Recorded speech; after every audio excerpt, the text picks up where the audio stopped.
academic writing is a really important way of getting our work out there, but at the same time, it can be really, really daunting. I know for lots of people, it's probably been a long time since we've studied or wrote anything apart from case notes and maybe birthday cards. For those with academic writing experience, it could still be really daunting. Academic writing takes time, it takes practice, and it takes support.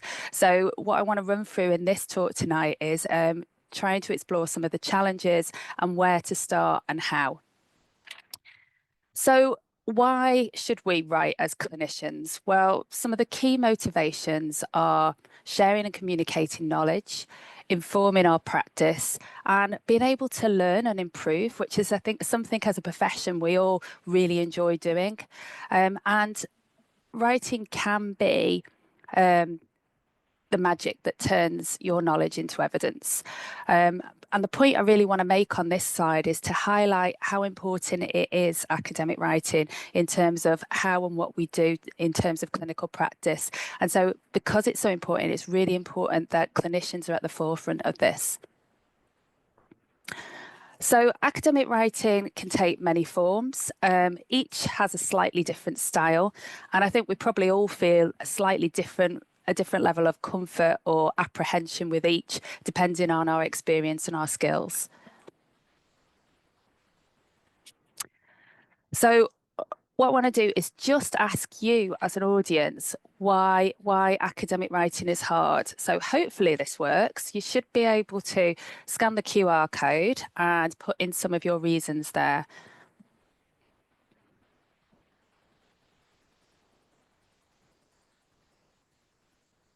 That's reassuring. I can see that people are typing. The poll is active.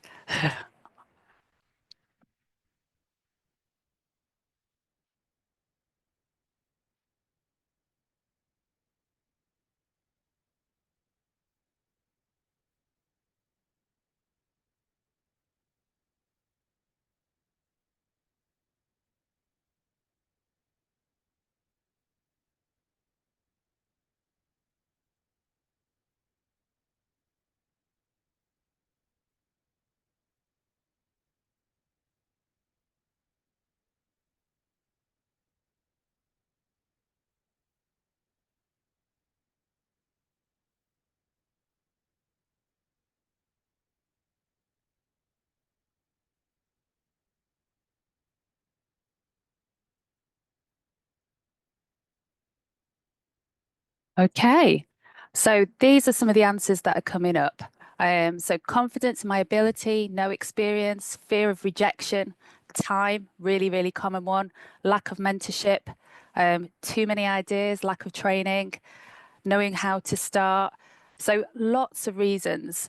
I suppose the truth is, it's hard for many reasons, isn't it? And these were the ones I thought about, which is reassuring that you've come up with the same answers.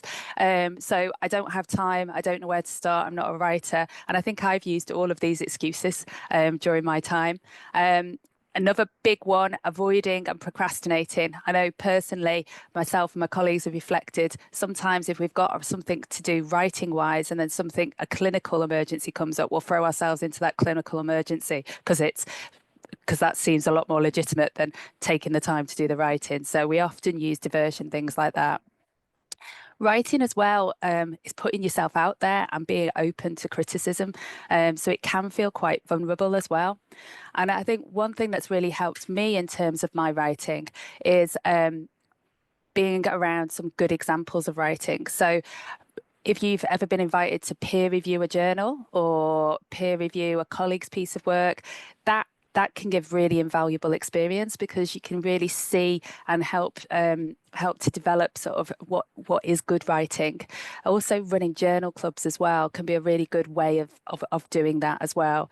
And I think the more exposure you have to writing and critiquing of writing, it only makes your work better.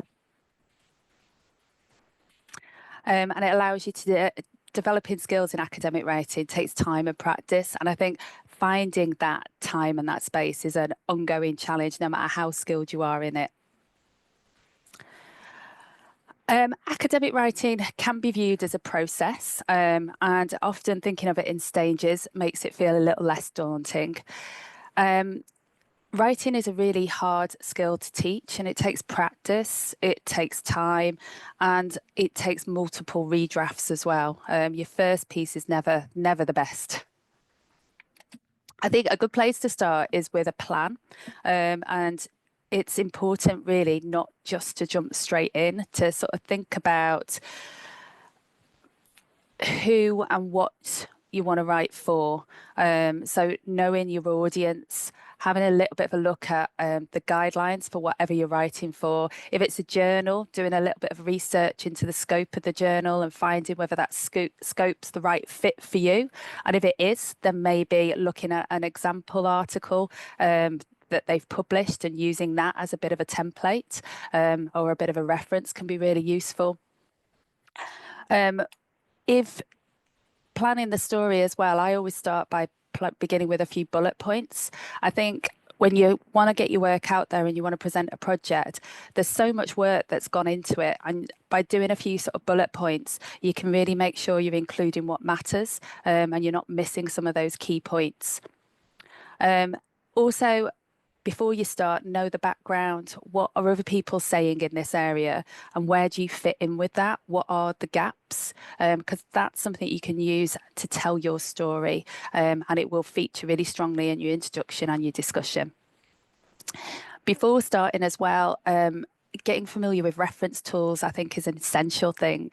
Mendeley and EndNote are really common ones. I tend to use Mendeley, but if you're not familiar with them, it's really important. They can be amazing tools and they can just save you hours. So it's really, really important to use them.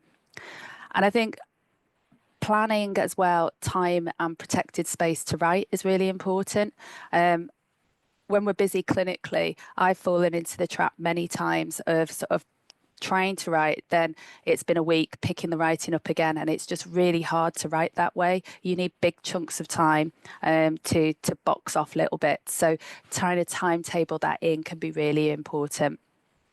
And a thing that I think has been invaluable for me and for colleagues is identifying a mentor or peers or co-authors, people that you feel safe to put your ideas out to, people who are going to give you constructive criticism, and people that are going to allow you to develop and grow as a writer as well. So moving on to the draft, this is what's really helpful is understanding the structure, what you need to write and where it needs to go. You don't have to write the beginning, don't have to write all in one go, the beginning to the end. And there are lots of different structures out there, but this IMRAD is a very commonly recognised general structure. The IMRAD stands for Introduction, Methods, Results and Discussion. So most write-ups, whether it's an abstract or a poster or a journal, will follow sort of this structure. And the introduction is the why. The methods tends to be a bit more specific, and the results tend to be a bit more specific as we go into detail of actually how we've done that and what we've done. And then the discussion widens out again and looks at the so what of that. And although many different types of academic writing will have similar structures, the style and the emphasis will vary depending on what you're writing. So for a paper, they'll ask you to include an abstract. It's really important to highlight the gap in practice or the wider context of the literature. You're going to be tied into a limited word count, so that's really important to make sure you keep focused. And a paper can have quite a wide audience, and it's often subject to peer review as well. Whereas an audit or a service evaluation will usually reference more guidelines. It will usually be set with a bit more of a clinical context. And then I just need to move people. I can only see people there to see the end bit of my slide, sorry. Grants, it's all about a sales pitch. It's about a unique selling point. What impact is this going to have? Again, the word limit's very tight on these, but you've got to remember your audience as well will be peer reviewers that aren't necessarily in your field. So you need to make sure that you communicate your ideas and your sale in a way that can be understood by quite a wide audience. And they usually have to include a plain English summary as well, which should be understandable to anybody aged 16 or above, really. So the introduction is usually the first part, and this is really the why you've done this. And a good way of writing an introduction is almost to consider it a bit like a cone. So you start through the introduction quite wide and you narrow down your focus to build a convincing argument with a really clear end. It should have a really clear, logical flow, and it should take the reader through why does this matter? Why is this relevant? What the gaps are? Why does your research matter, and how does it answer that question? And then clearly finishing by stating your hypothesis or your research aim or method. I think some key points with an introduction is keep it brief. We've always got a lot to say, and sometimes I think when we're writing an introduction, there may be quite a few arguments that you want to make. So start with bullet points and try and organize it in a logical flow. Paragraphs should really only, the introduction should only be probably about 3 or 4 paragraphs long, and trying to keep your points separate. Sometimes this is something I'm really guilty of. I get excited with my ideas and write things down. And actually, when I look at a sentence, I've got 2 ideas in one sentence. It's really hard to read that. It's really hard for people to follow. So making sure that you're really separate in what you're talking about and you know what separate ideas are. And as we said, stating the question clearly in the last paragraph as well. In terms of sort of paragraph structure, it is really important to think about your paragraphs because you've only got a few to make your points. I found this quite useful to think about, but I tend to find it's easier to write a paragraph's free flow and then maybe in the redrafting phase go back and try and apply these points to it to edit it and to refine it a little bit.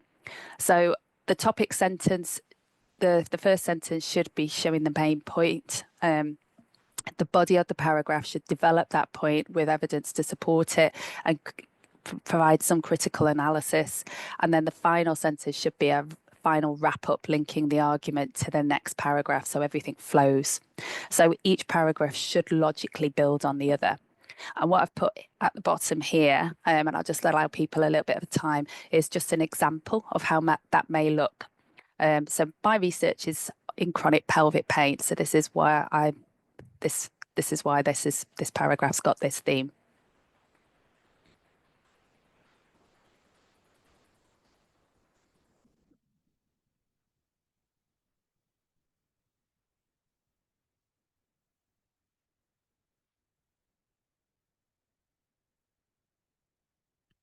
So obviously we wouldn't put those little headings in a paragraph, but it's just to show you sort of how you can sort of break it down. And like I said, sometimes it's easier to go back to paragraphs and try and think, have I got these main little headings in my paragraph?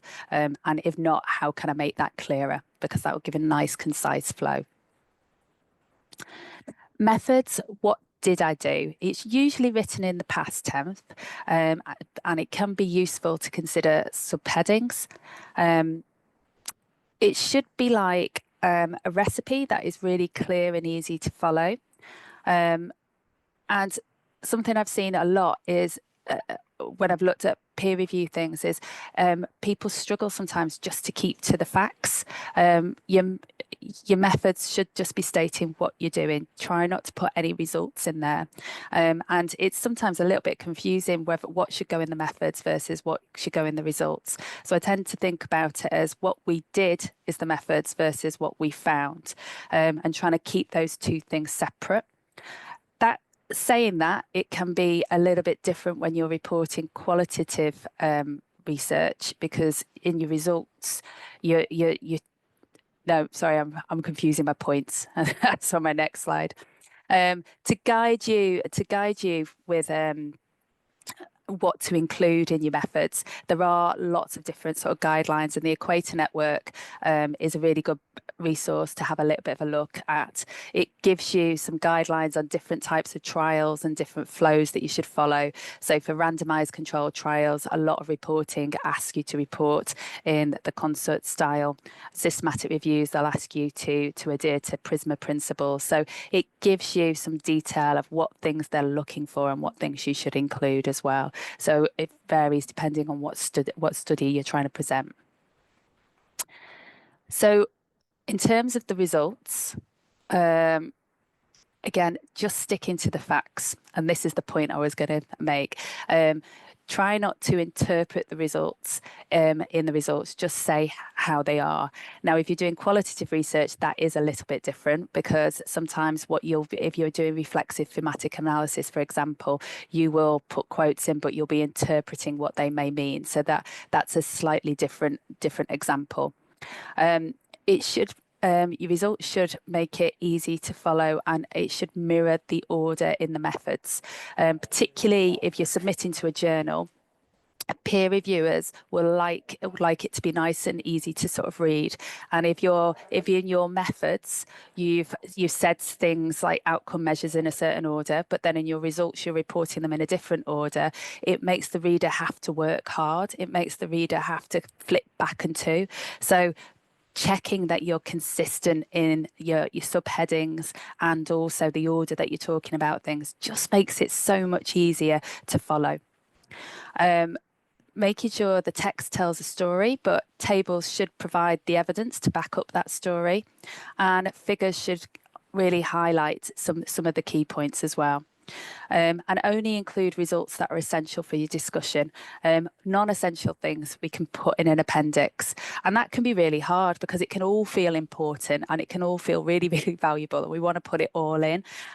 But just trying to sort of think about what bits are really, really important in terms of the story that you're trying to tell.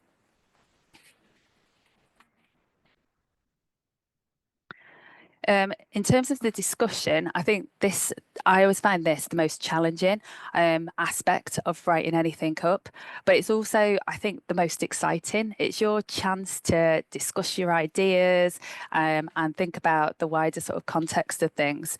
And this is a suggested structure of maybe how a discussion should flow. So opening with a statement of the principal findings, considering sort of an explanation for your findings, how that relates to other studies, how it fits, what are the implications of that, but also as well really highlighting the strengths of your study, but also the weaknesses, and how that study could be improved to lead on to recommendations and future research.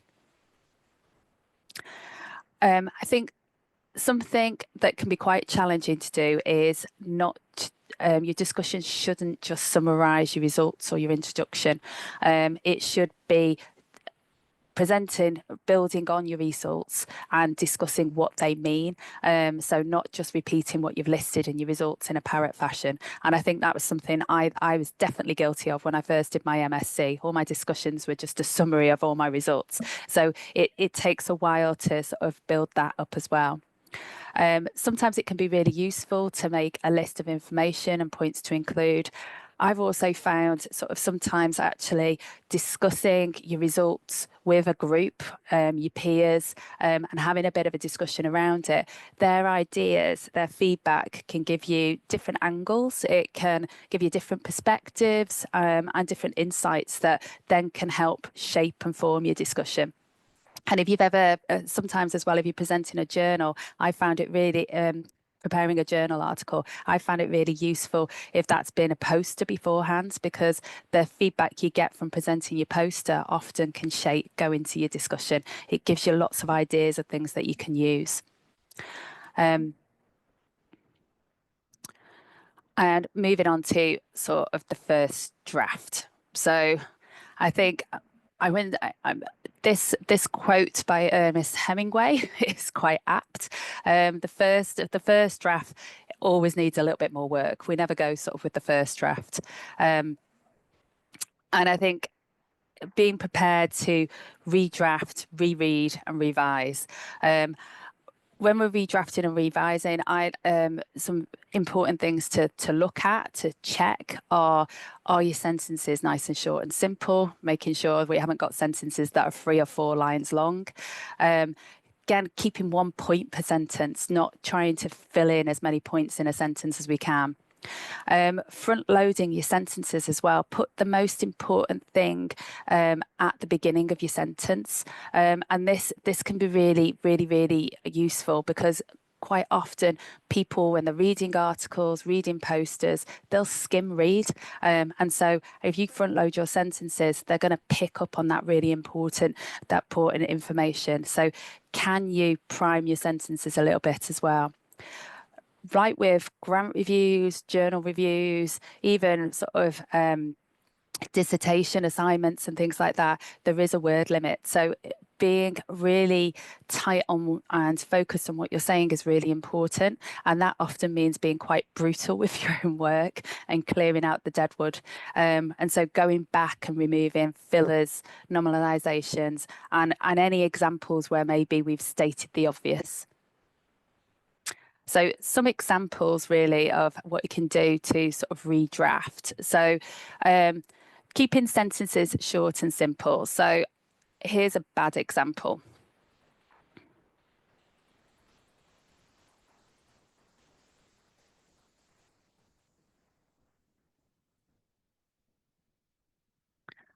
So it's quite long, it's quite wordy, there's quite a lot of commas in it. It takes a while to read it.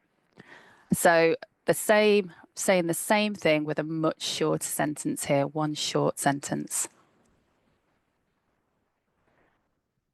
And you can clearly see a difference in the word limit there as well. Keeping 1 point per sentence. Here's an example.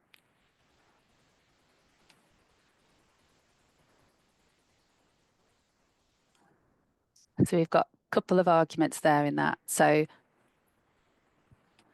you could say the same thing, but make it easier to follow by breaking it into 2 sentences.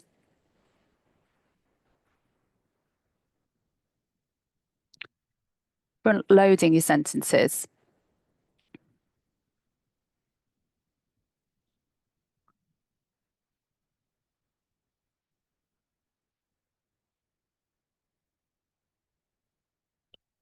Just changing the order of things can just have a different impact, and it just can help the flow of the argument as well. So in terms of clearing out some of the deadwood, fillers are words and phrases that don't add any meaning. Can we, on redrafting, go through, get rid of them or swap them for shorter words and phrases? Normalizations are words that often need a lot of words to explain them. So can we use a verb instead? Can we make things much more concise? And also stating the obvious. If we already know this information, making sure that we're not just repeating it. And this is something that we do a lot. So here's an example paragraph again. And what I'd like you to do is just have a little bit of a look at that and think about what are filler words, what are normalizations, and some of the stating the obvious in that paragraph.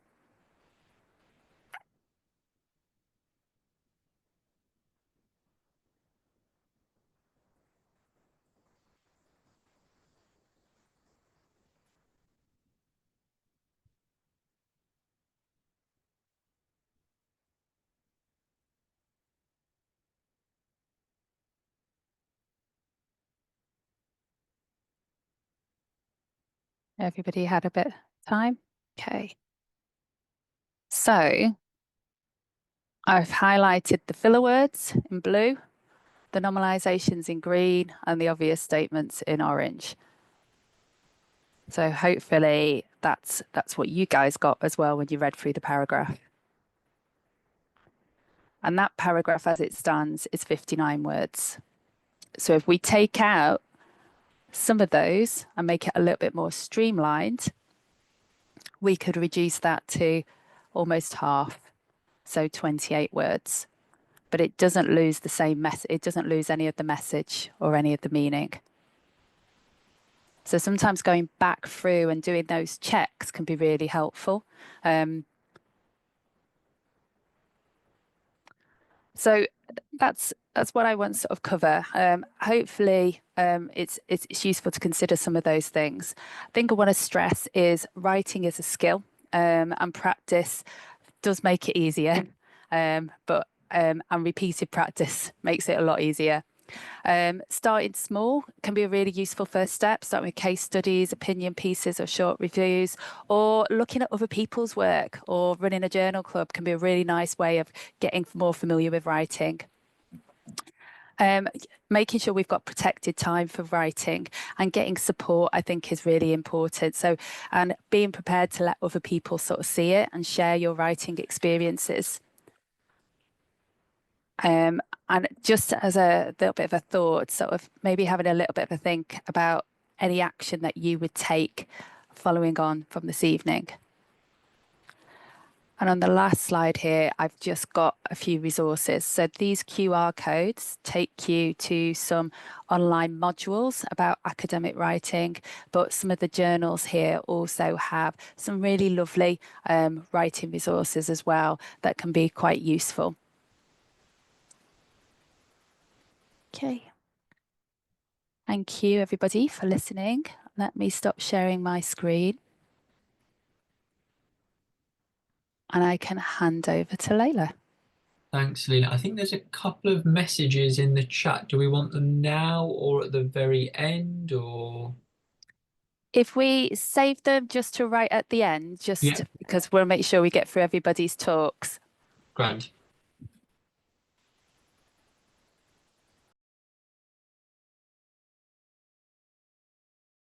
You're on mute, Leila.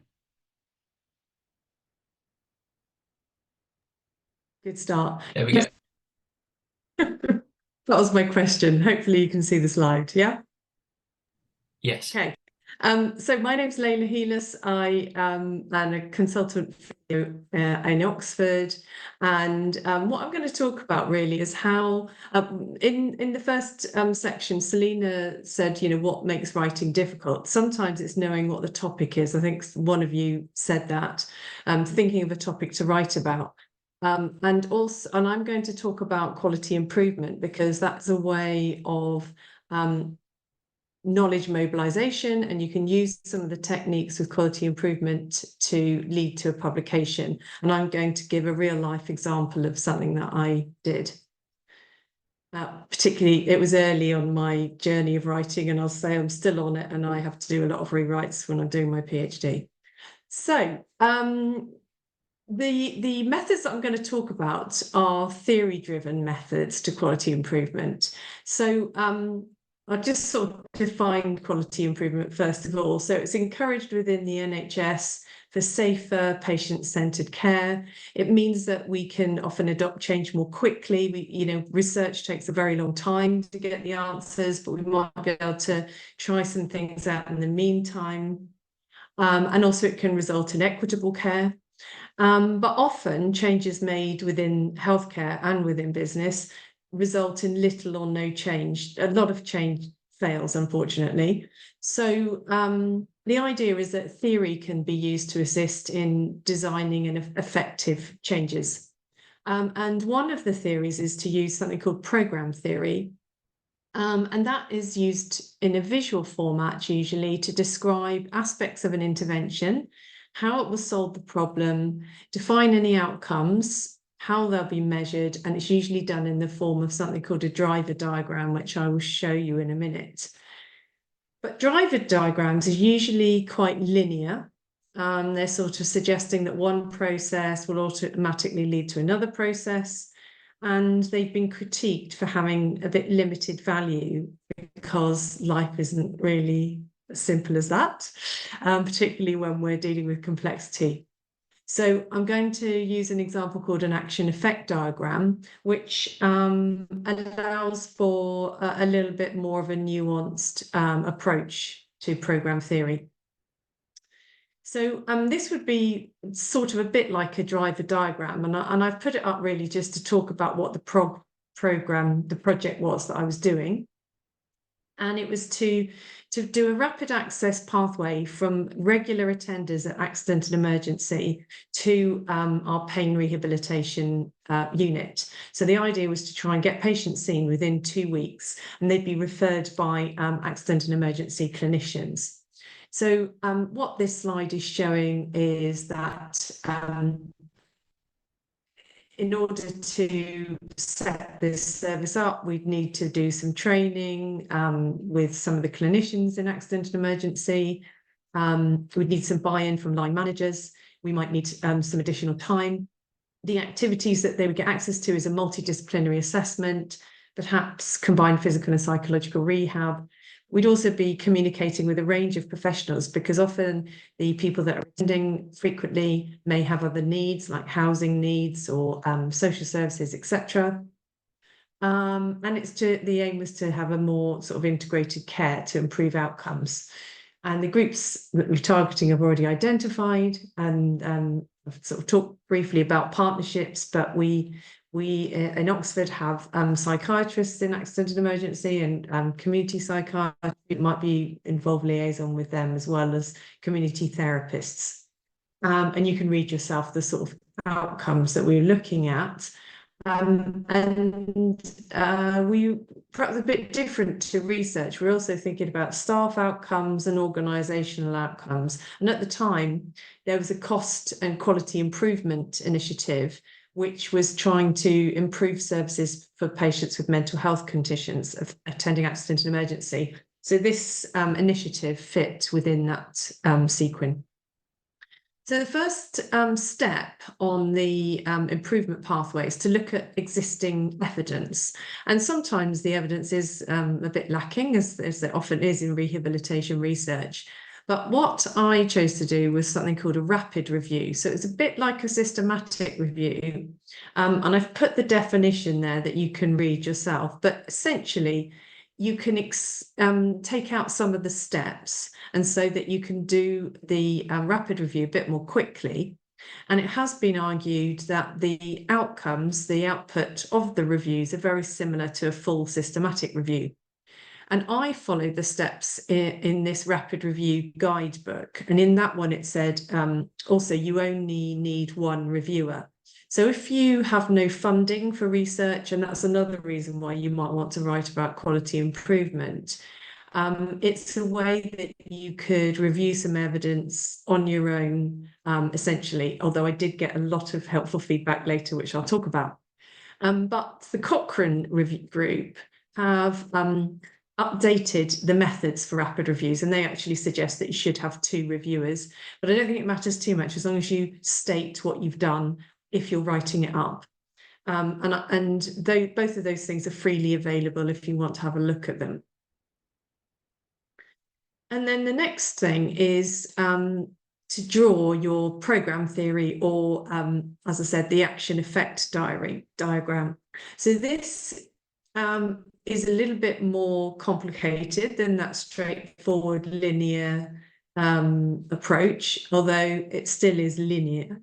And that could be a criticism of this sort of thing. And I know the clarity on this is not amazing on the slide, but I'm going to show you one that I did in the next slide, so you'll be able to see that a bit more clearly. But really, it's just to point out to you that the difference between a driver diagram is that in the key here, in these black boxes, it shows what level of evidence you are using to support your claims or your ideas of change. It's basically a theory of action, if you like. And also the circles are showing measurement concepts. So it might be that you look at patient satisfaction as a measurement concept. And usually in improvement projects, you try and do quite a few metrics to try and capture different elements. And I'll talk more about that in a second. So in these columns, it talks about contributing factors. So those are the logical steps to connect the intervention and the aim. And the assumption being made is that the outcome is caused by the intervention. There are also implementation activities that you might need to put in place to make sure that that change is going to happen and become routine. And these arrows at the bottom are called the cause and effect change. So if you're reading the diagram from right to left, the idea is this is how you're going to achieve the aim, but the aim is put on the left-hand side. And your sort of rationale for why you're conducting the intervention reads from right to left. And the suggestion is that the implementation things are the things you have more direct control over, and the contributing factors you might have a bit less control over. That's the theory. But the thing that's a bit nicer about this, I thought, is that it also includes evidence to support your ideas. So here's the one I did for our change. And another one of the reasons why I've put this in is that this sort of thing could be published within a poster, within a conference. So the implementation activities that we had to do were to educate staff, I've already mentioned that, but also talk to GPs, try and get some buy-in from senior managers, so asking to go and speak at senior management meetings, having a champion within the service that's going to sort of promote what you're doing. And then contributing factors are things like a clear identification of a professional involved with delivery of the care plan, and things that you might not have control over, like will the accident and emergency clinicians engage with the plan and refer the patients on. And the patient group is the frequent attenders, and what we're going to be delivering is a bespoke physical and psychological pain management package of care, which may or may not be a pain management programme. And the yellow boxes were the levels of evidence, and that was based on a normal sort of Oxford hierarchy of evidence, with systematic reviews at the top, RCTs next, etc., etc. And the circles are the measurement points. So some of them are patient related, so 4-point reduction on a validated self-reported mood. Other ones were things like the ratio of patients attending versus the number that didn't attend, and the number of care packages that were documented, waiting times. So in sort of management terms, we might call this a balanced scorecard approach, where you're using a number of different metrics. And the other thing is, I mentioned earlier that a lot of change things fail. So NHS Institute for Innovation and Improvement, that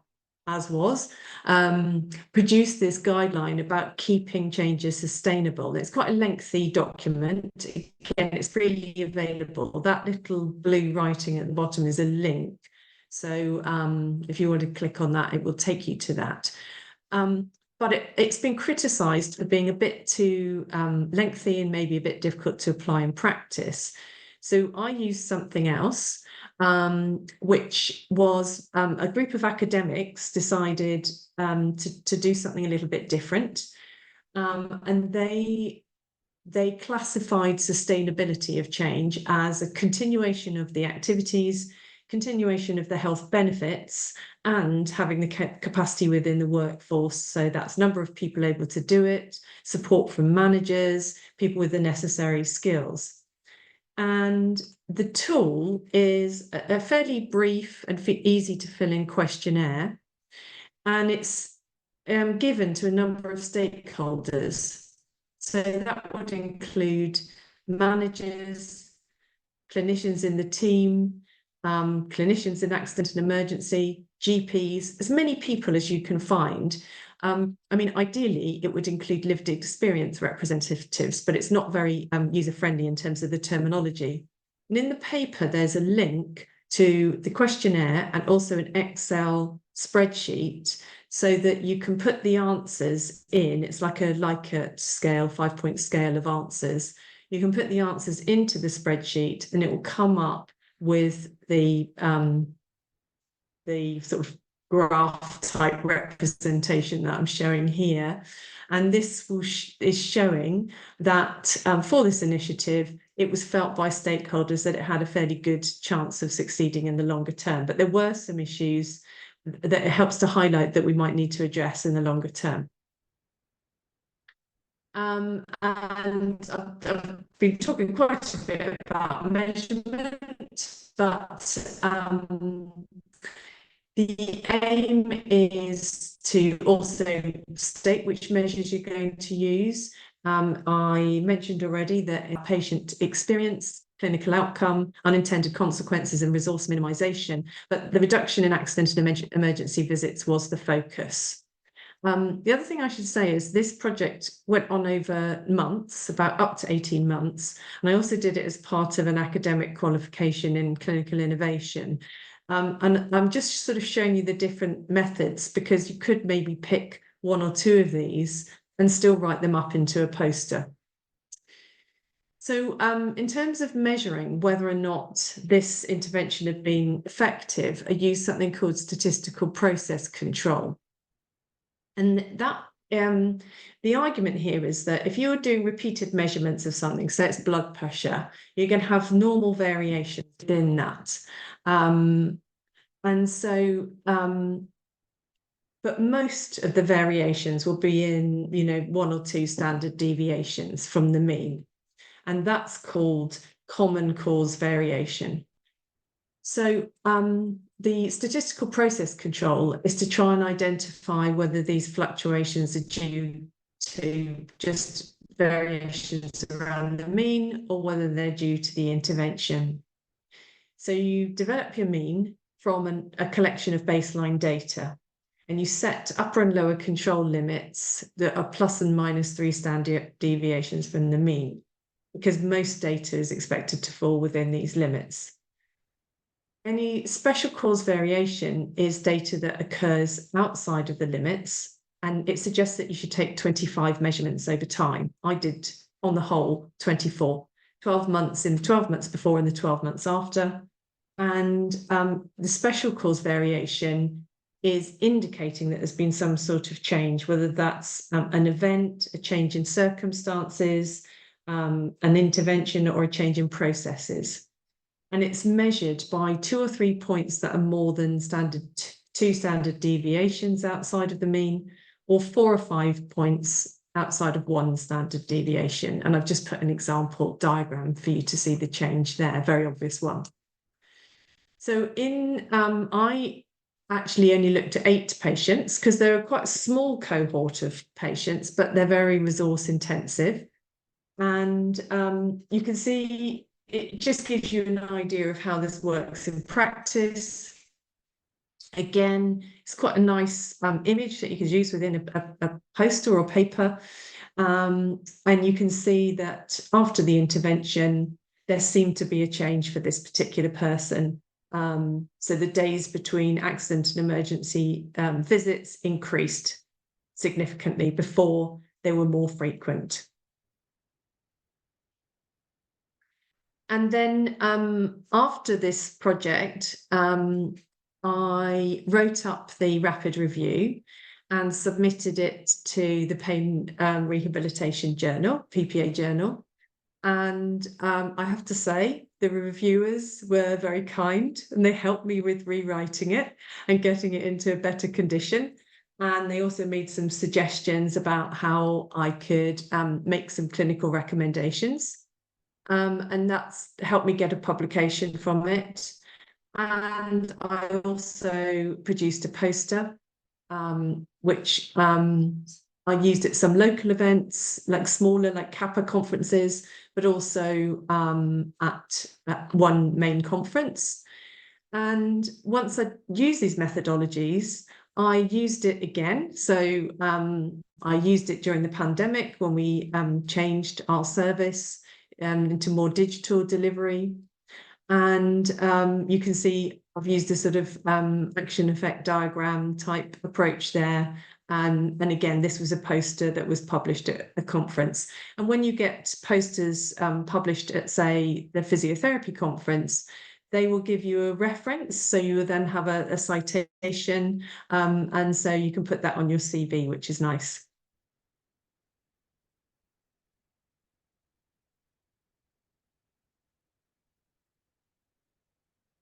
I'll hand over to Chris. Thanks, Leila. So hello, everybody. My name is Chris Seenan, and I am a senior lecturer at Glasgow Caledonian University, and also the co-editor-in-chief of the PPA journal, which is titled Pain and Rehabilitation. Hopefully you can see my screen okay now. Is that right? Thanks, Selina. Perfect. Okay, so what I'm going to wind up or kind of finish off the talks this evening with a bit about the journal specifically, and how we at the journal can help with your writing, and specifically writing it up for publication. So in the next kind of 10 to 15 minutes, I'm aiming to demystify writing for publication. So Selina and Leila have done a fantastic job already of some of this. I'm just going to add some specific bits about pain and rehabilitation. I'm going to share some information about the journal where you can find more, and hopefully encourage you all to have the confidence to submit something to the journal, and if not to pain and rehabilitation, to somewhere else and share your work. So why publish? And again, as I said, this follows on quite a lot from what Selina and Leila have already said. But it's really important to publish. You know, we are a community of practice of physiotherapists and working or interested in pain.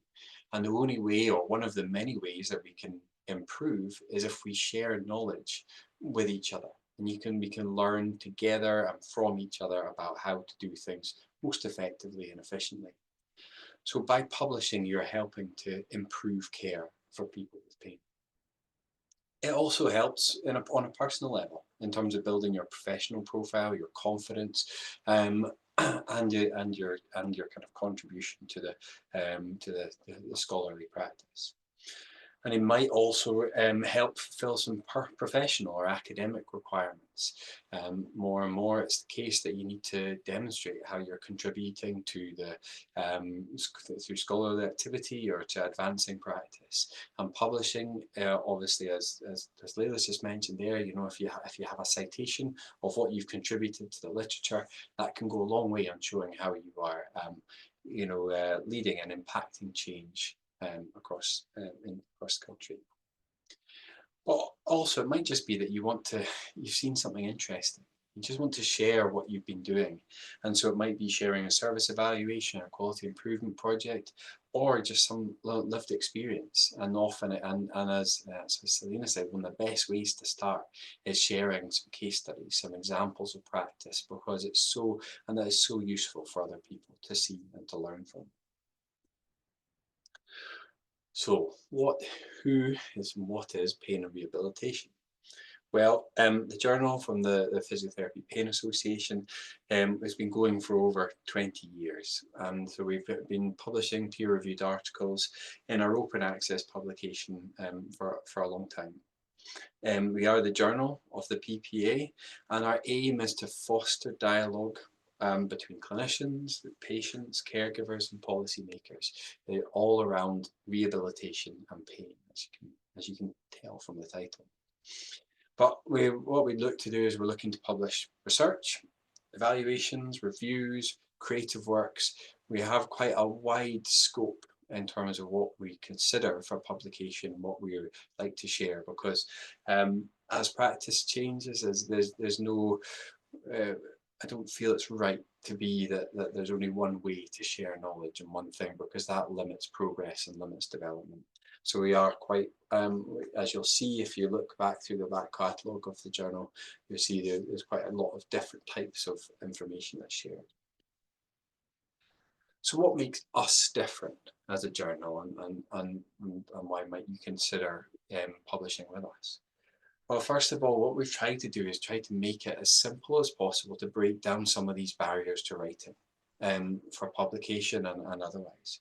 So one of the first things we do is we have this submit your way, which what that means is just that often with some of the journals, there's quite restrictive kind of submission guidelines. So it requires you to kind of create format your document in certain ways and with certain rules. What for our initial submission, what we say is you can present your document to us just as you wish and in a format that you like, so that you don't waste time doing lots and lots of formatting if we were then just to say, oh no, I don't think it's quite right, or perhaps you need to think of approaching this in a different way. So again, so that's the first way we're trying to do that. Other thing that we try and other ways we make us different is that we are starting to publish immediately on acceptance.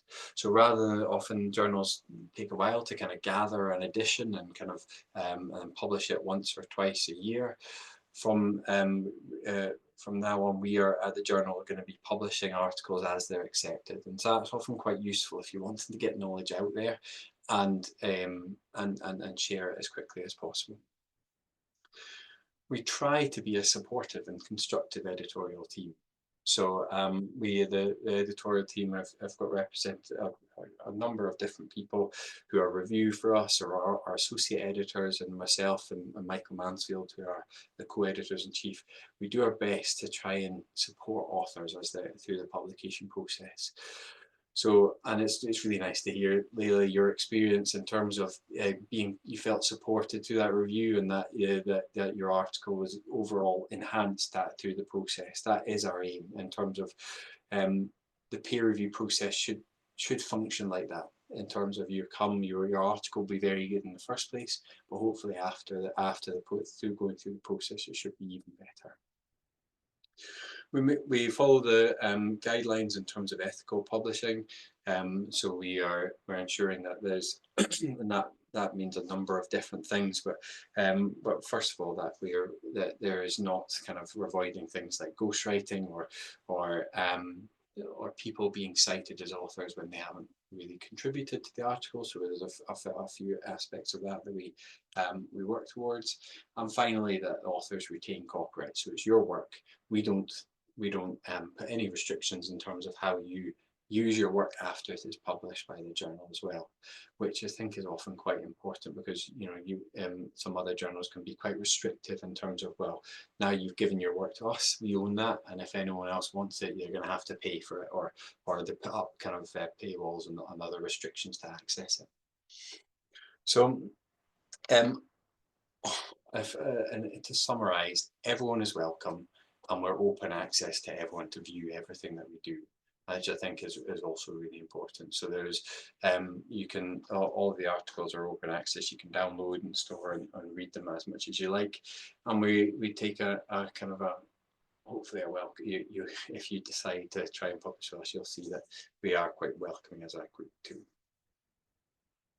So that's a bit about the journal. How about getting started? What do you need to do? And again, to avoid repetition, there's a couple of other things I would add to what Selina and what Leila have talked about already.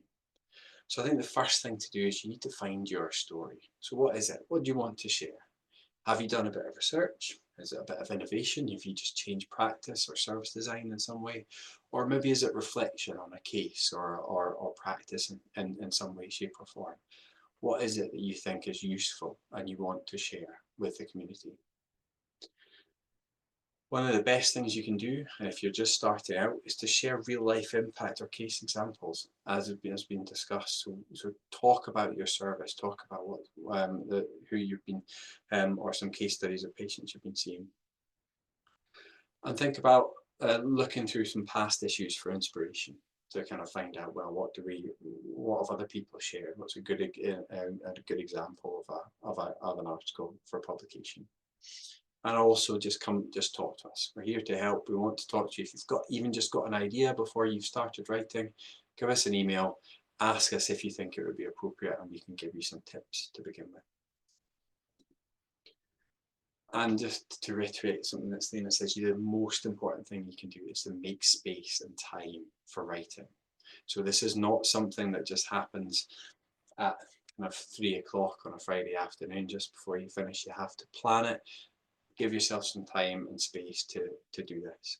And also think about who you're surrounding yourself with. Find a mentor, link with colleagues who are published before, link with colleagues in academia who might have access to resources, for example, library databases, other journal articles, reference management tools and things like that. Use your network to support you when you're getting started. So after all that, you're champing at the bit to get published and you're ready to submit. Here is where you can find us and more information. So first of all, I'll show you, we've got a brand new website at the journal, which we're very proud about, pleased with, and it looks like this. So hopefully you can see that okay. So this is our Pain and Rehabilitation Journal website. I'm just going to copy the link into the chat as well so that you can go and have a look. So on there, as I say, we've just switched over to this new site. So we're kind of currently populating it. At the moment, we've just got a couple of issues up here, but one that was just released last night. So there are some brand new articles and things to read here. And as I say, all open access. So you can see we've got some editorials, a really interesting guest editorial from Jackie Bloomby and Sanjay Maritic.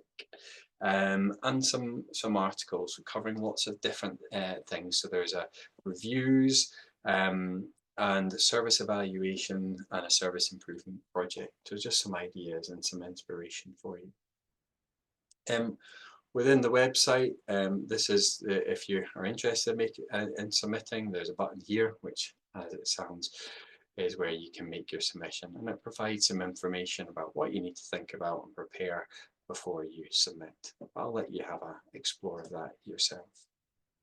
There is more information on the Physiotherapy Pain Association website here. So if you want to kind of read a wee bit more about the journal before you decide if you're going to proceed. And as I mentioned, there's my contact details here and Michael's contact details there. If you would like to just send us an email and ask a question or just get in touch. So as well as, we've been focusing tonight on writing yourself, but one of the other things we've mentioned a number of times is there are other ways to kind of help you develop or support your development in relation to writing for an academic sense or for publication. So go and read the articles that are out there already. The other thing is acting as a reviewer. We are always on the lookout for new reviewers for the journal, for people that be willing to read and provide feedback for other people on their work. So if you're interested in doing this role, please again send us an email and we can add you to the list. Other thing is we're always looking for more people to contribute to the editorial board of the journal. So you can there's lots of different jobs associated with that. Can be sharing information on social media, developing the website content, just helping with jobs and learning a bit about academic publishing. So if you're interested in that, again, please just get in touch. And as we've already talked about, please send us you can send us your work as well for publication.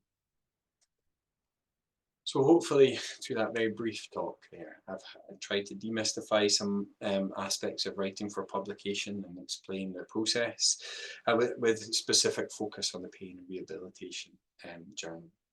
As I say, after tonight, you're going to be so motivated and inspired. You're going to type something up and send it to me in the morning. And I look forward to reading all of them tomorrow. Thank you.